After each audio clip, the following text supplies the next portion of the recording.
میبینیم حدیثی زیبایی که امام ترمذی از پیامبر خدا صلی الله علیه و سلم روایت میکنند، میفرمایند الا اخبركم بافضل من درجات الصيام والصلاه.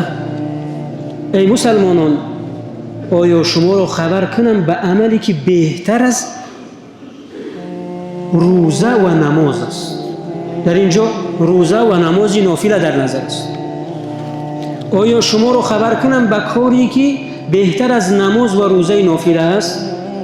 فرمودند اصلاح ذات البین، بین دو مرد، بین دو مسلمان، بین دو انسان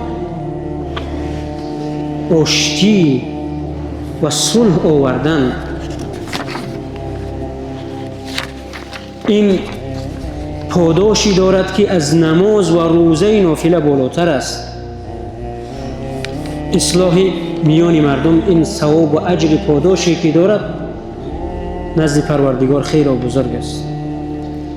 در جایی که فتنه رو دیدید خاموش نیستید.